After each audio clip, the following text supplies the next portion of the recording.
ഇന്ന് തന്നെ ഡൗൺലോഡ് ചെയ്യൂ. കാണൂ നിങ്ങളുടെ ഫേവറേറ്റ് ഷോസ്. ഇവളും ആ ചന്ദ്രബോസും കൂടി തന്നെ ആയിരിക്കോ നിന്നെ ഇങ്ങനെ കിടത്തിയത്? അവരുടെ കൂടെ ഇപ്പൊ മറ്റു 2 പേരുകൾ കൂടി ഉണ്ടമ്മേ. ഉപേന്ദ്രൻ പിന്നെ രോഹിത്. ആരും ആവാം, അല്ലെങ്കിൽ ഇവരെല്ലാം കൂടി ഒരുമിച്ച്.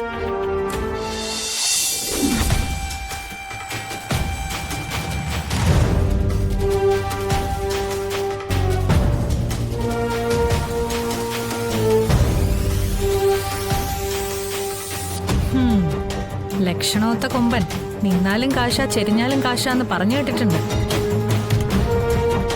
അതുപോലെയാണ് സർക്കാർ ഉദ്യോഗസ്ഥർ. അതായത് കളക്ടർ സ്ഥാനത്തിരിക്കുന്നവർ ഹോസ്പിറ്റലിൽ അഡ്മിറ്റ് ആയിട്ടുണ്ടെങ്കിൽ അവർക്ക് കിട്ടുന്ന ഒരു പരിഗണന അതൊന്നും വേറെ തന്നെയാ ശാലിനി. റിസപ്ഷനിൽ വന്ന് കളക്ടർ എന്ന് പറഞ്ഞില്ല, ഒരു നേഴ്സ് ഇറങ്ങി വന്നതാ വാതിലിനടുത്ത് വരെ എന്നെ കൊണ്ടാക്കി.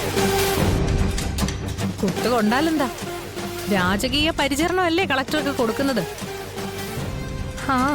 എല്ലാം സാധാരണക്കാരൻ കരം കൊടുക്കുന്ന കാശ. അനുഭവയോഗം തന്നെ. നിനക്കൊരു കൈ നോക്കായിരുന്നില്ലേ? ഇങ്ങനെ വന്ന് കിടക്കായിരുന്നല്ലോ. ഓ, നമ്മളെയൊക്കെ ഇതുപോലെ കുത്തിക്കൊണ്ടൊന്ന് കിടത്താൻ നമുക്കങ്ങനെ കൊമ്പത്തെ ശത്രുക്കളൊന്നും ഇല്ലെന്നേ. പിന്നെ ഇങ്ങനെ കിടന്നാലും സർക്കാർ ചെലവിൽ സംരക്ഷിക്കാൻ ആളുമില്ല. എന്താ പിന്നെ എഴുന്നള്ളിയത്? ചത്തോ ജീവിച്ചോന്ന് അറിയാൻ വന്നതാണോ? ഏൽപ്പിച്ചവന്റെ ഉന്നം കൃത്യമായില്ല, അതുകൊണ്ട് ജീവൻ പോയില്ല. കുത്തിയവന് നന്നായിട്ട് അറിയായിരിക്കും നിന്നെ കൊല്ലണോ അതോ പാതി ജീവനാക്കണോന്ന്. എന്തായാലും ജീവൻ തിരിച്ചു കിട്ടിയ സ്ഥിതിക്ക് സന്തോഷം. സത്യം പറയാലോ, ഞാൻ സന്തോഷിക്കുന്നുണ്ട് നീ രക്ഷപ്പെട്ടു വന്നതില്.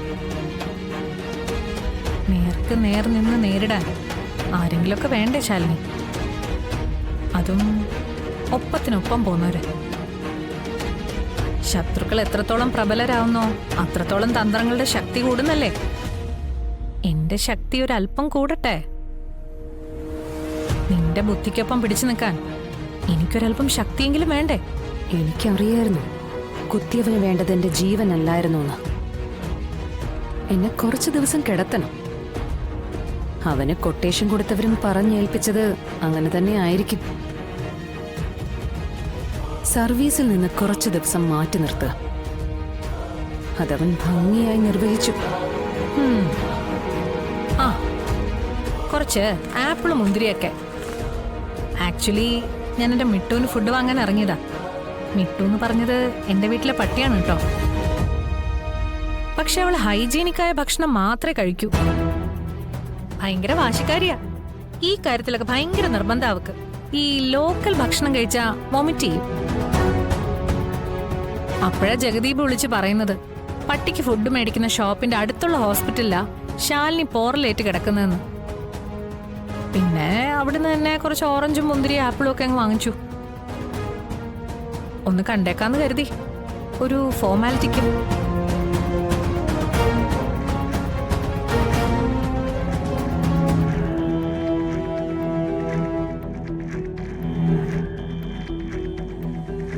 ആ, ശാരദാമ്മ ഇവിടെ ഉണ്ടായിരുന്നോ? ഞാൻ കരുതി ഇതെന്ത് കളിയാന്ന്. കുത്തുകൊണ്ട് കിടക്കുന്ന ശാലിനിയുടെ അടുത്ത് കൂട്ടിടപ്പിന് ആരുമില്ലല്ലോ എന്ന്. ഭർത്താവ് വിഷ്ണുവിന് സത്യഭാമ വരച്ച ലക്ഷ്മണരേഖയ്ക്ക് ഇപ്പുറം കിടക്കാൻ പറ്റാത്തതുകൊണ്ട് കളക്ടർ ശാലിനി ഓഫീസ് ഫയലും കണി കണ്ടോണ്ട് കിടക്കുകയായിരിക്കുന്ന ഞാൻ കരുതിയത്. ഇത്രയും നേരം വിഷ്ണു ഇവിടെ ഉണ്ടായിരുന്നു. ഇവിടുത്തെ കാര്യങ്ങളൊക്കെ നോക്കുന്ന വിഷ്ണു തന്നെയാ. ഓ, ഞാനിപ്പോ അങ്ങ് വീട്ടിലേക്ക് പോവും. പിന്നെ ഇവിടെ ശാലിനിക്കൊപ്പം ഇവിടെ കൂട്ടായി നിൽക്കുന്നത് വിഷ്ണു തന്നെയാ. അല്ലെങ്കിൽ തന്നെ ഭാര്യ കിടക്കുമ്പോ സഹായത്തിന് നിൽക്കേണ്ട ഭർത്താവല്ലേ? ആ, അങ്ങനെ. അതിന് അമ്മായിയമ്മയും കൂടെ അംഗീകരിച്ചു തരണ്ടേ? നിങ്ങളീ പറഞ്ഞ വിഷ്ണുവിന്റെ അമ്മ. പിന്നെങ്ങനെ ശാരദാമ്മയുടെ കുടുംബശ്രീ ഹോട്ടലൊക്കെ നന്നായി പോകുന്നുണ്ടോ? മകക്ക് ജീവൻ തിരിച്ചു കിട്ടിയ സ്ഥിതിക്ക് ആ തട്ടുകടയൊക്കെ പൂട്ടിക്കെട്ടി വീട്ടിലിരുന്ന് വിശ്രമിക്കേണ്ട സമയമായി. വെറുതെ ഇരുന്ന് തിന്നാ പിത്തം പിടിക്കും മോളെ. മാത്രമല്ല ഒരു പണിയില്ലെങ്കിലേ വെറുതെ മറ്റുള്ളവരുടെ ജീവിതത്തിൽ നുഴഞ്ഞു കയറാൻ നടക്കുന്നവരെ പോലെ ഞാനും നടക്കേണ്ടി വരുവേ. ഇതാകുമ്പോ ആ പ്രാക്ക് കിട്ടുകയില്ല, അധ്വാനിച്ച് 10 രൂപ കിട്ടുകയും ചെയ്യും. ആ, സുസ്മിതയ്ക്ക് ഇപ്പൊ പ്രത്യേകിച്ച് പരിപാടികളൊന്നും ഇല്ലാത്തോണ്ടല്ലേ ഇങ്ങനെ നടക്കാൻ പറ്റുന്നത്. ഞങ്ങൾക്കങ്ങനെ പറ്റൂല. നാവിന് ബലം വെച്ചിട്ടുണ്ട്. ഇവളുടെ ബലത്തിലാണ് ഈ നാവ് ആടണതെങ്കിൽ മോളുടെ അവസ്ഥ കണ്ടല്ലോ. നിങ്ങൾ ഇതുപോലെ കിടന്നാ അവിടെ കിടക്കത്തേ ഉള്ളൂ, പിന്നെ എണീക്കാൻ കഴിഞ്ഞെന്ന് വരില്ല. സുസ്മിതേ, മതി നിന്റെ ഡോഗ് ഷോ. ഒന്നാളാവാൻ വേണ്ടി വന്നതാണെന്ന് മനസ്സിലായി. പിന്നെ എന്റെ പരിക്ക് കണ്ട ഒന്ന് ആനന്ദിക്കണം. പക്ഷെ വന്ന് കണ്ടപ്പോ മനസ്സിലായി നീ ഉദ്ദേശിച്ചത്രയും പരിക്കൊന്നും എനിക്ക് ഏറ്റിട്ടില്ലെന്ന്. അതിന്റെ മുകളിപ്പ നീ നടത്തിയ ഈ പട്ടിപുരാണം. എന്തായാലും പൊട്ടിക്കാൻ കൊണ്ടുവന്ന ബോംബ് പൊട്ടാത്ത സ്ഥിതിക്ക് അതേതെങ്കിലും ചവറ്റുകൊട്ടയിലിട്ട് പോവാൻ നോക്കടി. എടി ഞാൻ ഓടി പൊയ്ക്കോളാം. അല്ലെങ്കിൽ നിനക്ക് കൂട്ടുകിടക്കാൻ വേണ്ടിയല്ല വന്നത്. പക്ഷെ നമ്മൾ വീണ്ടും കാണും. അന്ന് ഇതിനെല്ലാം ചേർത്ത് ഞാൻ നിനക്കൊരു മറുപടി തരും. അത് നിന്റെ ജീവിതം മാറ്റിമറിക്കുന്ന ഒരു മറുപടി ആയിരിക്കും. മനസ്സിലായോടി?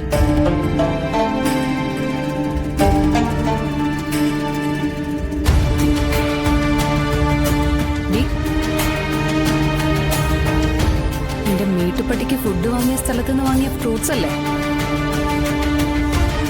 അത് നീ തന്നെ അങ്ങ് തിന്നാ മതി. ഞാനേ അത്ര ഹൈജീനിക് അല്ല. എടുത്തോണ്ട് പോടി, ഇല്ലെങ്കിൽ നിന്റെ വീട്ടുമുറ്റത്ത് ഒന്ന് വലിച്ചെറിഞ്ഞു തരും ഞാൻ.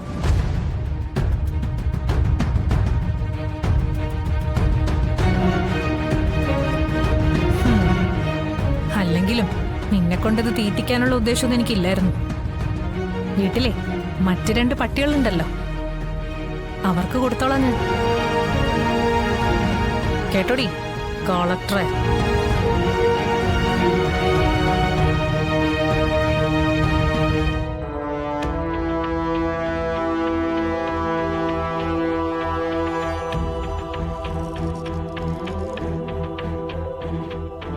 മോളെ, ഇവളും ആ ചന്ദ്രബോസും കൂടി തന്നെ ആയിരിക്കോ നിന്നെ ഇങ്ങനെ കിടത്തിയത്? അവരുടെ കൂടെ ഇപ്പൊ മറ്റു 2 പേരുകൾ കൂടി ഉണ്ടമ്മേ. ഉപേന്ദ്രൻ പിന്നെ രോഹിത്. ആരും ആവാം, അല്ലെങ്കിൽ ഇവരെല്ലാം കൂടി ഒരുമിച്ച്